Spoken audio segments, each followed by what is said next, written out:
Hey guys, Jacob with Jacob Comics. Happy new comic book day, April 5th, 2023. I hope you guys found all your books as expected, hanging on the new comic book shop wall, in your cubby, put there, put there carefully by your manager or store employee at the comic store that you go to, or maybe you get your comics mailed to you. However you guys get your comics, I hope you found all the comics that you're looking for this week. I know I did, and usually I got the loud and obnoxious black bag here, but we had a really special book come out this week, and we'll talk about that here in just a minute. So in lieu of the special bag, let's go ahead and let's get dived into last week's books. So as you saw if you saw last week's episode, I only got 2 books. So as usual, we'll talk a little bit about them, and I'll put them in a order here. So first up in the number 2 slot, and this could have fallen a lot farther down if it was a heavier week. I'll be honest with you guys. This Detective Comics run didn't really start out too strong. It kind of grew on me as it's going on, and now with the last 2 issues, I gotta be honest with it. It's kind of losing me again, and yeah, I don't know where this one's going really. It's introduced a bunch of new characters. It could be interesting. I kind of like the stuff about Arzen, and I feel like we need some more explanation on who and what his family is in order to really fully understand this story and appreciate what's going on. At this point, it's just a bunch of craziness, I assume they have some sort of it seems like towards the end of this that it's going to be revealed that they have some relation towards the past with Talia al Ghul, and like the head of the Arzens, this current guy's father was actually friends with Ra's al Ghul, and they started some sort of group together way back in the day, and they kind of started telling that story a little bit in this. So maybe there's a salvager there to kind of like place this within the Batman continuity, because at least for now it feels very just plopped in there, and like how, where did this family come from? And they're claiming to have owned Arkham for a long time. I'm not sure where Ram V's going on that. And the art, though it's been good, it hasn't been exactly my cup of tea. I'm a little more of a cartoonish traditional comic book art fan, and it's a bit more of a noir kind of a take on the art style. And it's okay, it's not bad or anything. It's just a bit dark all the time, and I want to see some superhero action. That's my 2 cents on Detective right now. And I fully get that Detective is supposed to be a kind of detective crime comic book, not really a superhero comic book, and so I get that. And Batman's filling that, the Batman main title, which came out this week, is kind of filling that hole for me at least. And so number 1 for me, I only read 2 last week. Number 1 for me was Deadpool number 5. Having a lot of fun with this. I actually give this a good recommend right now. Deadpool, preface this. If you like the Deadpool movies and you enjoy Ryan Reynolds as Deadpool, I think you'll enjoy this comic. It's been a lot of fun. Deadpool feels like the Ryan Reynolds Deadpool to me, and I'm enjoying it. And yeah, on such a light week, it hit that number 1. Alright guys, let's get dived into this week's books. I know you can see one kind of in the face right there. We'll wait till we get to it. First, I wanted to talk about Batman, Chip Zdarsky's run. Batman has been crazy good, guys. You definitely got to be checking out Batman. I'm really looking forward to reading this issue. Batman is stuck in an alternate Gotham, and Tim Drake Robin is trying to travel there and save him. And I don't, I'm just having fun with it, man. Batman is at his lowest. We're meeting all kinds of new kind of versions of the supervillains from the Batman's Rogue Gallery woven into this story, kind of meeting them one at a time and meeting this whole new universe. And with it having, this run started off with a bad guy named Failsafe, who's created by Batman to take Batman out if Batman ever did anything wrong. I feel like it's long enough. I'm going to slightly spoil this storyline. So if you're not on board, maybe this will help get you on board. So Batman was framed for the murder of Penguin, right? And everybody in Gotham believes he murdered Penguin, including this, for all intents and purposes, like a Terminator Batman that Batman made, right? And its job is, if Batman ever goes too far and crosses the line, it's supposed to take him out. And so it came to take him out and did a really good job of that, right? And long story short, he ends up zapping Batman with a gun that he got from the Justice League's, holdout, hideout with all their coolest weapons that they've ever confiscated, right? and then we find Batman wakes up in this alternate universe, and the rest of the storyline has been him kind of trying to get back, right? And we assume that when he gets back, he's still gonna have to face down with this Terminator Batman. So I'm having a lot of fun with it. It's just a cool book. It usually hits the #1 spot on weeks it comes out.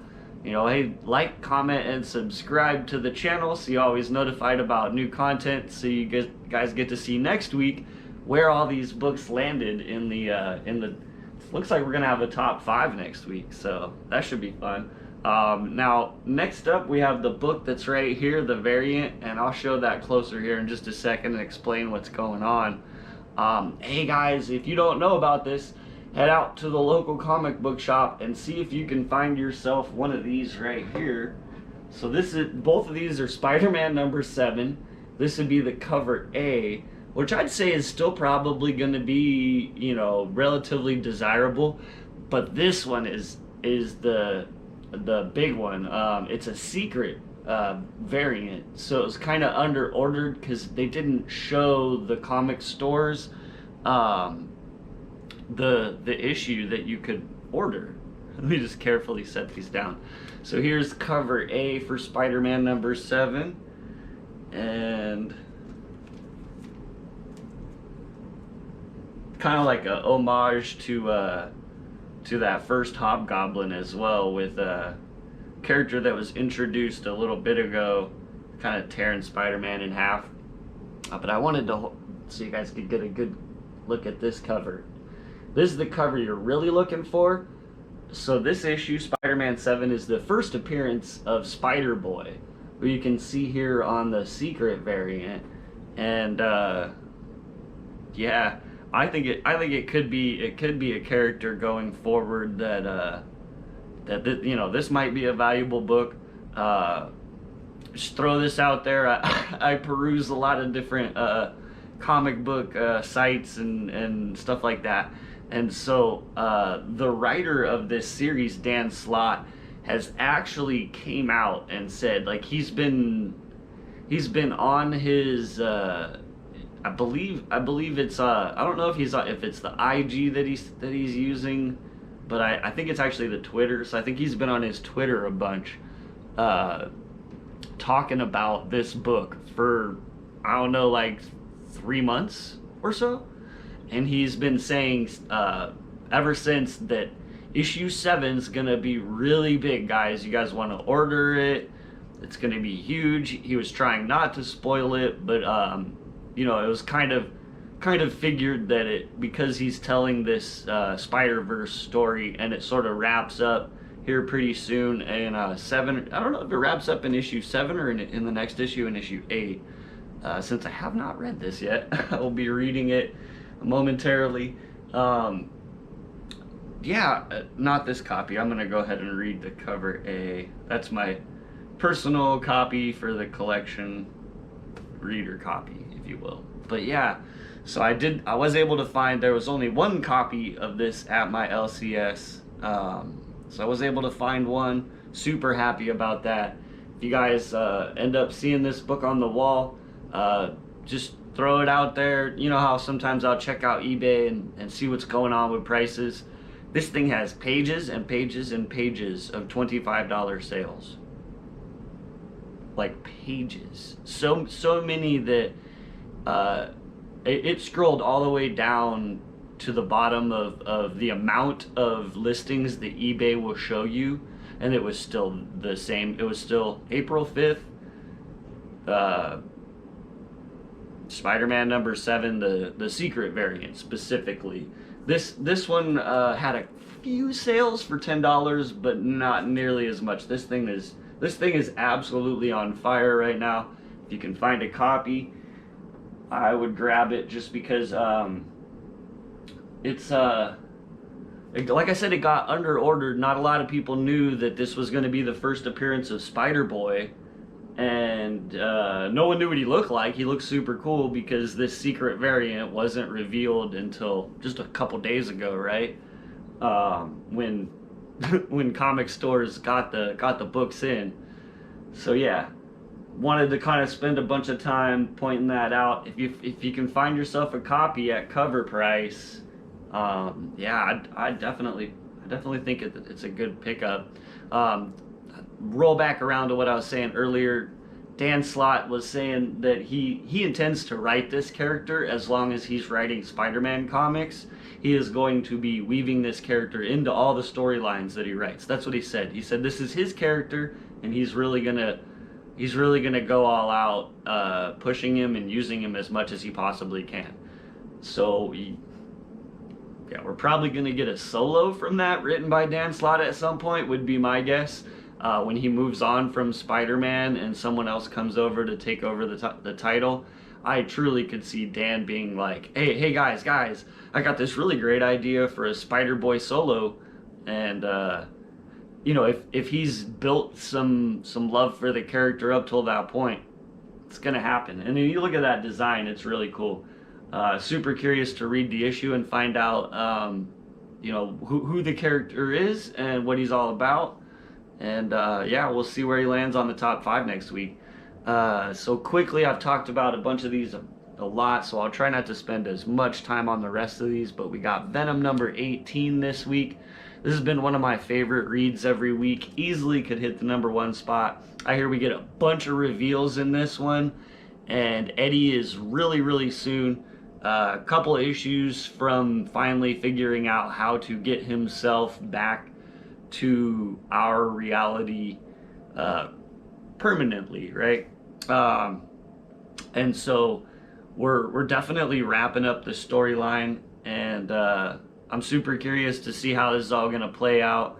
I love this cover too. This cover is super awesome.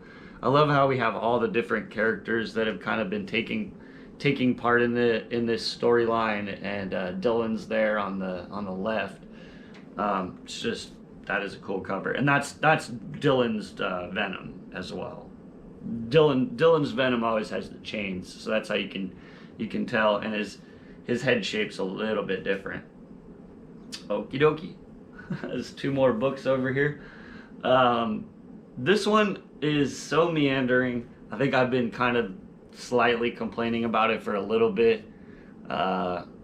But we're continuing to find out what happened a year ago with Mary Jane and Peter and why that all fell apart.